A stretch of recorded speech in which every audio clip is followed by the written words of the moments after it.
Hey everyone, I wanted to let you know that I hope you're paying attention. We had unusually cold weather come through with a cold front in the middle of July. Now this was the second cold front we've had here in North Georgia this summer so far. And this actually made the news on AccuWeather. I was curious if this was going to be picked up somewhere. But we actually broke records in a number of states. I woke up here, I think 2 mornings in a row, 62 degrees. That's unbelievably cool. And so I'm going to log this under like grand solar minimum. And I was already putting together some videos about where we're redoing our log racks, and we're turning them into firewood cribs. And we had such cool weather. I was commenting on the video, but I just noticed it's being picked up in here. So I wanted you to think about this. Winter could be here earlier than normal because of grand solar minimum. This was the year that they were predicting was going to kind of catch people off guards.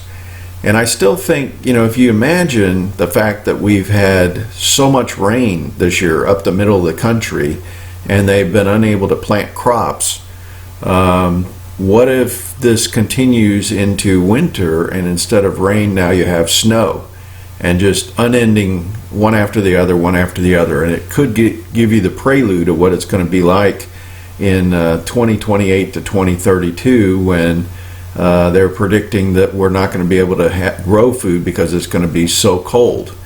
And you have to realize that plants get all screwed up when you get these kind of weather changes. And I'm actually getting some azaleas starting to bloom here. I did look up on this Encore that you may get some blooms in summer, but that hasn't been normal. And so it's normally like a spring-fall type thing. But we'll have to look to see other things going on. I do notice that like my beans have kind of just finished up now on the bush beans. The pole beans seem to be still doing good, but all of a sudden I'm starting to get a lot of mold and infestations of caterpillars and stuff, which it's not a good situation. I didn't have that last year. But let me show you about my log racks. But the whole point is don't wait till winter to get ready for winter. Just like we used to have hurricanes in Florida, you never waited until the hurricane was coming to go get your preps. That was too late because the stores would be emptied out in no time. So take a look at this. I'll put this into reference for you to see, but I'm thinking the majority of you guys, except for those in other countries, may not have or may be experiencing this, and you might find this unusual, especially when we're breaking records. So summertime, 58 or 62 like in my case in the morning, very unusual. And middle of summertime, not where we just turned spring to summer. This is middle. All right, today we had to unstack one of my log racks because we're doing an improvement here. This thing is going to be like 5.5 feet wide and 12 feet long. And I had done this in the fall where I put the foundation down here. Previously I was just stacking on these 4x6s, and it ended up not being as stable as I would like. We ended up having stuff falling. In fact, in the back you can see it's kind of leaning a little bit. So by putting these fence pickets on here, we're now connecting everything together and making it even more sturdy, and it's more of a wood crib. The other thing I'm going to do is on the ends I'm going to take pallets and put them over the top of these T-posts, just like I did here, and that gives you something to stack against, makes it much nicer. So that's what we're doing today. This is a little bit of work though. So unstacking, that was probably about a cord of wood we took off, and get the foundation in and then go put it back in and then work on the next one. It's supposed to rain tomorrow, so I got to get humping to get this thing done. Alright, so what I do then is I put pallets over the T-post, like I said. And so I've got that on each side, and that gives you something to stack the wood against. Then I got my middle rack completely filled up now. This is all really good seasoned wood. This is wood that we split right after we had cut it down, and it's already 2 years old, so it's perfectly seasoned, but it just wasn't left out in the rain, so it doesn't have the same checking and aging as this. This stuff will burn like crazy. This stuff will burn all night, which is wonderful. So I kind of mix it in both ways. So I got to get some more fresh wood to fill up that rack, and I kind of take like a third of that, and or maybe 2/3, 1/3, I don't know, it depends. So now what I'm going to do is, before I start stacking on here, I'm going to go ahead and fill up the racks that I've got around, strategically located right up at the front of the house, and the back and the bottom. I'll show you.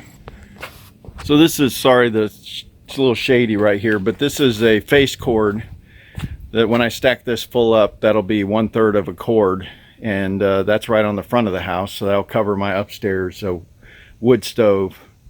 And then I have another 2/3 rack on the back porch, because we pretty much use the wood stove upstairs more than we do downstairs. And then I have another full face cord downstairs for the Vermont Castings wood stove as well. Now, one of the things that we did, I paid quite a bit of money, but I made ramps to my wood racks. And you know, I have a driveway down both sides of my house, and so this makes it very easy for moving this wood. You know, I split down at the bottom of this other driveway, and then I just load it in the back of the truck and bring it up and stack it into my wood racks up here.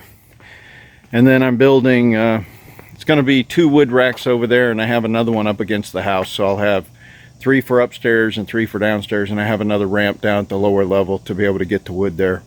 Plus I also have a freight elevator in the back that allows me to bring wood up to the back deck.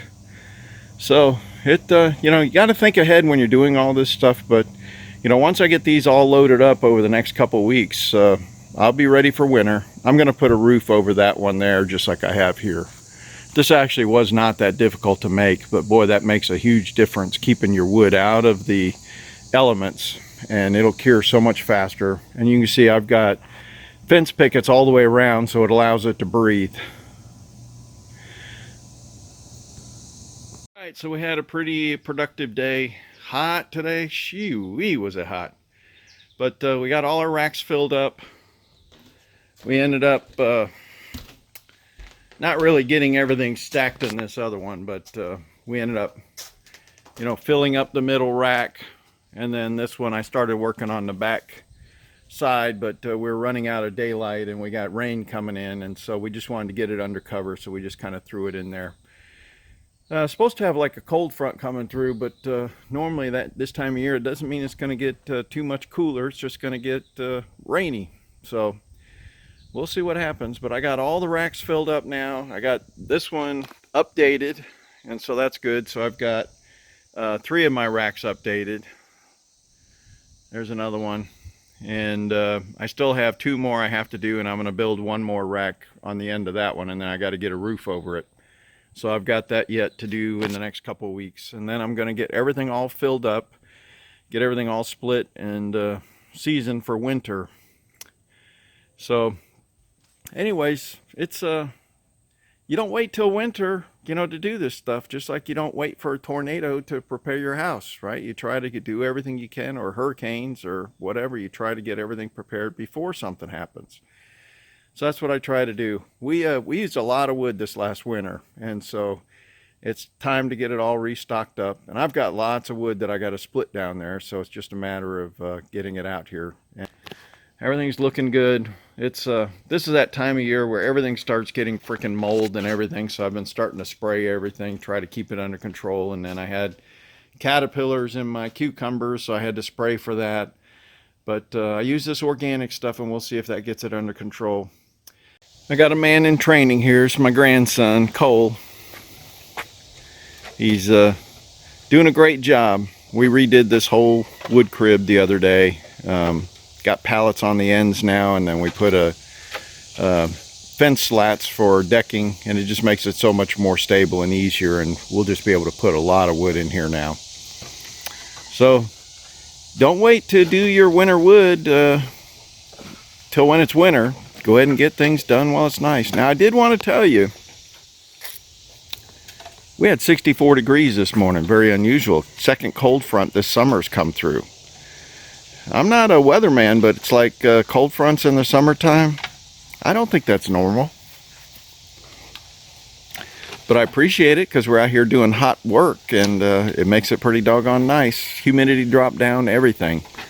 It's fooling some of my azaleas too. I noticed we got some of these encore azaleas. I did look up and it said some of them may bloom in the summer, but it's normally a spring fall type thing.